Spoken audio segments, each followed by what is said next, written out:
I'm a man who believes in doing the right thing. Quietly, without fanfare. I code for a living, software engineer for a mid-sized firm. I married the love of my life, Rachel, 8 years ago. She's smart, kind, breathtakingly beautiful, and black. I'm white. And for most of my adult life, I thought that love would be enough. I really did. I come from a well-off family. My parents made their money through commercial real estate, and I was lucky enough to never worry about food, tuition, or rent growing up. But with that comfort came something else, unspoken rules. The kind of rules that sound like, we're not racist, we just have values. Rachel's family, on the other hand, came from a different world. Her father was a mechanic, her mother a nurse. They had nothing but gave her everything: love, values, integrity.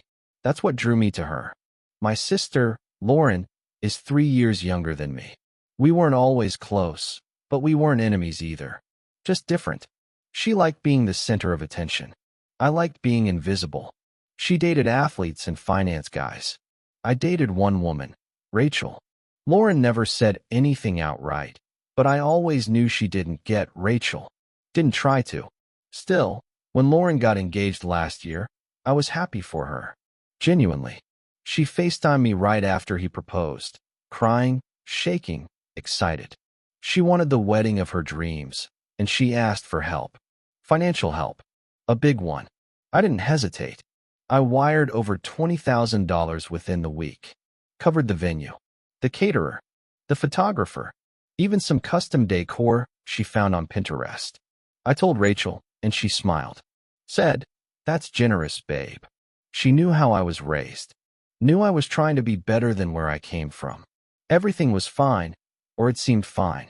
We were both invited to the wedding. We booked our flights. Rachel even picked out a beautiful dress that matched their theme.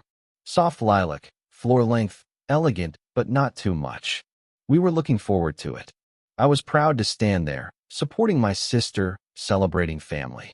And then, 3 weeks before the wedding, the group chat, the family group chat Lauren had created to organize vendors, updates, RSVPs, lit up with a single message. From Lauren. "Hey, so sorry to bring this up now, but can you come without Rachel? It's just, some of the older guests, we want to keep things smooth and simple.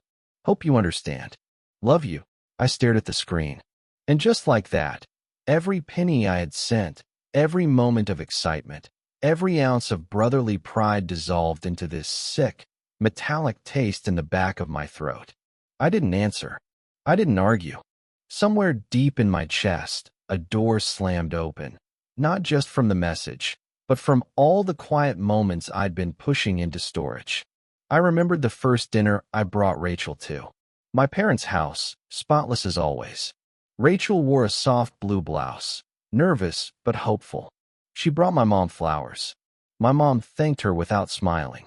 My dad said little, mostly focused on his wine glass. My sister, Lauren, made jokes and asked Rachel where she really grew up. The kind of question that wears a necklace but carries a blade. No one was openly cruel. No slurs. No shouting. Just silence, glances, pauses that dragged too long. My family knew how to play nice, just nice enough to give themselves cover. I told myself they just needed time. I told Rachel that, too. She believed me for a while. Or maybe she believed in me, that I'd stand between her and whatever might come. And I tried. I defended her in private. I corrected my mother's comments. I called out Lauren's microaggressions when Rachel wasn't in the room. But I never forced a confrontation. I kept things manageable. I thought I could fix it without blowing it up. Time passed, and nothing changed. That fake politeness turned cold. Invitations came less often. Rachel was rarely mentioned in family photos posted online. Once, my dad forgot her name in front of a colleague, called her Rebecca, and didn't correct himself. I laughed it off, later felt sick. But the moment that keeps playing in my head, the one I tried hardest to forget, was our last dinner at my parents' house. Rachel had excused herself to use the bathroom. My mom leaned in, soft voice, firm tone. "You still have time to change your life, you know. Nothing's permanent yet." That's what she said. Like my marriage, like Rachel, was a detour I could correct. I remember feeling like my skin was on fire. But I didn't flip the table. I didn't walk out. I just clenched my jaw and stayed. Because I still hadn't cut the cord. Still hadn't admitted who they really were. And now, staring at that group chat message, I saw it clearly. They'd never accepted her. Not then. Not now. And this wedding, this $20,000 favor, was just one more transaction. One more event where she didn't belong. I reread Lauren's message once more.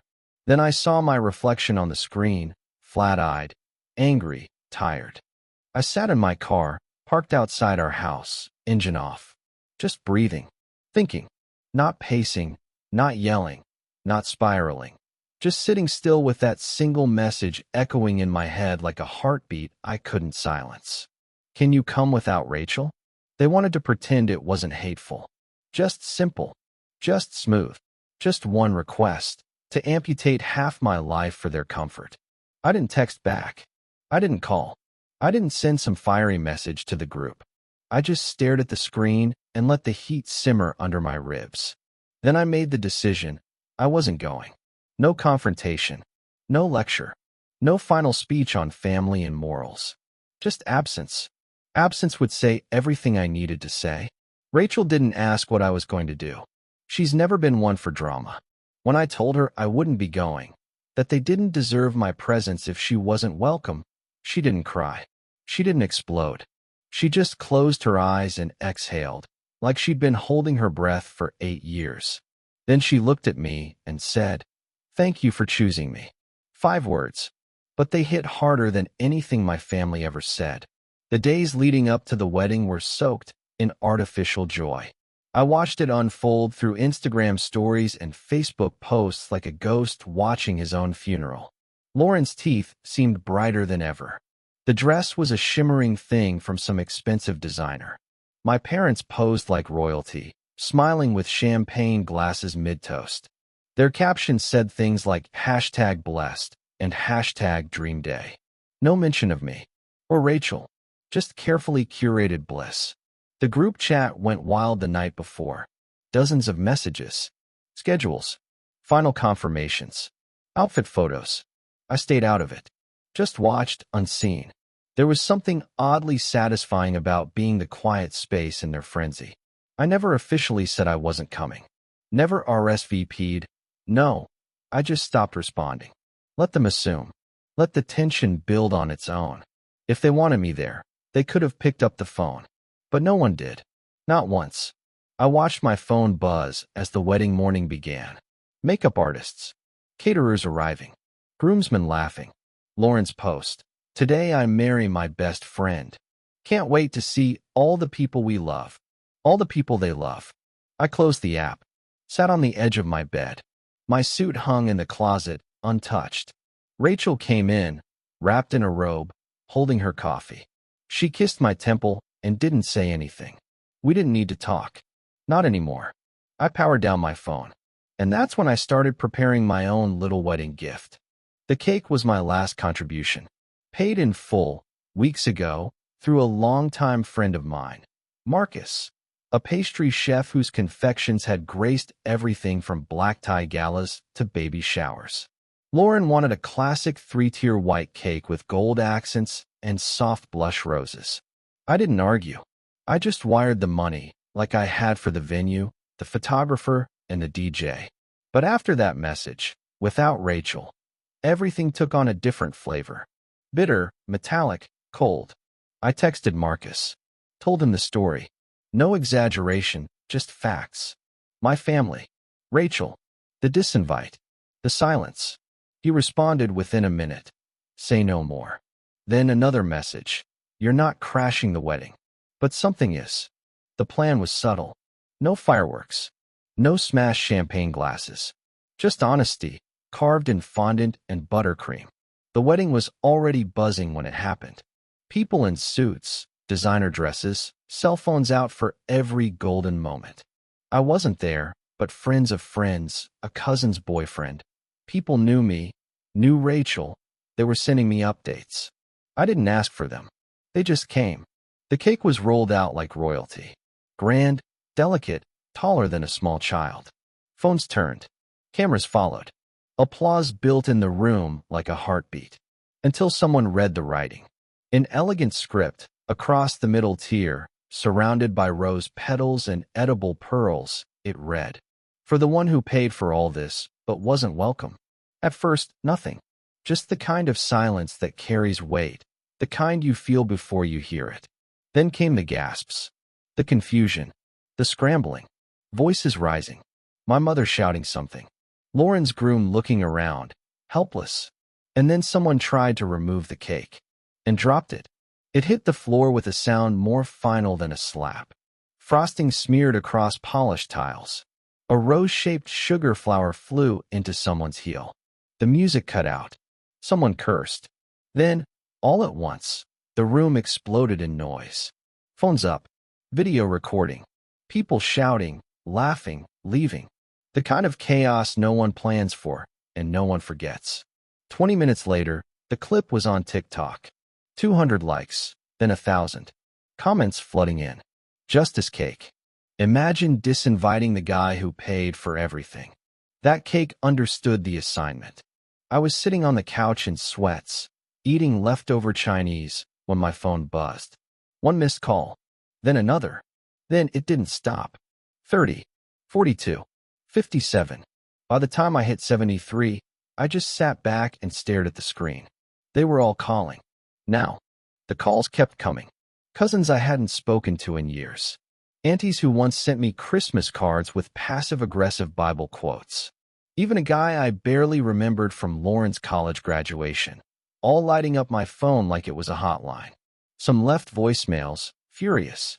Others sent messages full of expletives, calling me immature, dramatic, spiteful. How could you do this to your sister? You ruined her day. But not everyone was angry. One message, from a cousin on my dad's side. That was the boldest thing I've ever seen. Took guts. Respect. Another. We always knew something wasn't right, but we stayed quiet. Thank you for not doing the same. Some just sent emojis, clapping hands, cake slices, flames. It was surreal.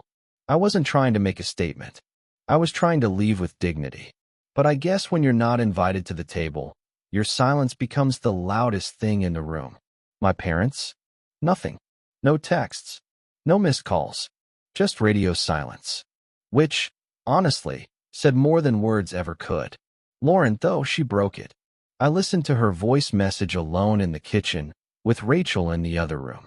Her voice, high and sharp, crackled through the speaker.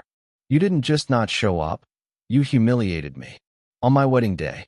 You could have just said you weren't coming. But no, you had to make it about you. I will never forget this. She didn't mention Rachel. Not once.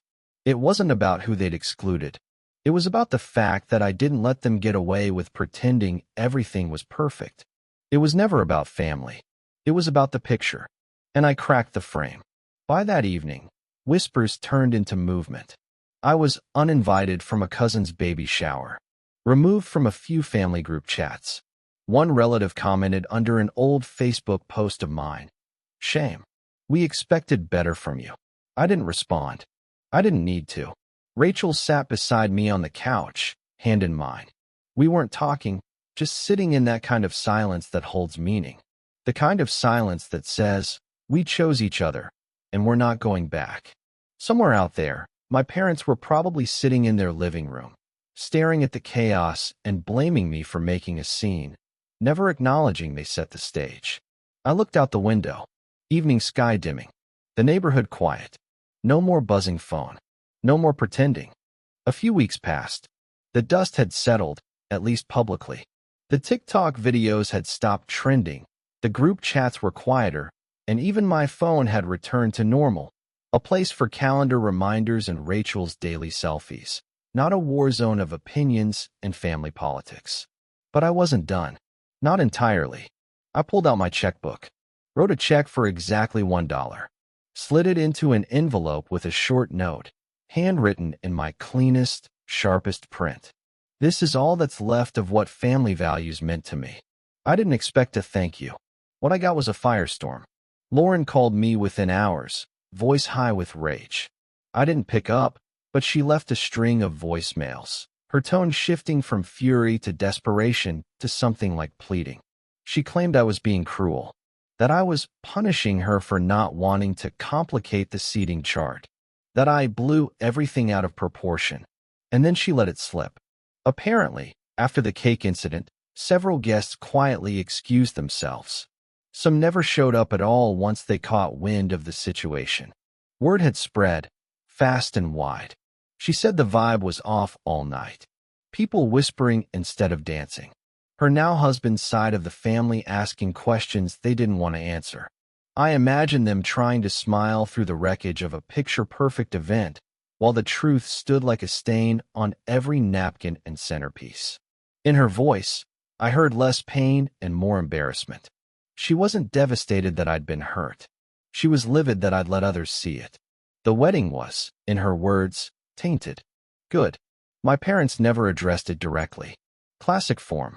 Just a few vague texts about moving on and keeping peace. No ownership. No apologies. Just more of the same silence they'd always wrapped around their discomfort. But this time, I didn't reply. No explanations. No more trying to bridge a gap that was built to exclude the person I loved most. I finally accepted what Rachel had understood from day one, that some distances are meant to be kept, not crossed. I removed myself from the family calendar. I unfollowed. I unsubscribed. I blocked. Not out of spite, out of necessity. But I didn't go completely dark. Only one thread remained. My youngest cousin, Eliza, 19, queer, smart as hell, and always watching from the sidelines. She sent me a message late one night. Your truth saved mine. That one sentence did more than 1,000 family dinners ever had. It reminded me why speaking up, even silently, matters.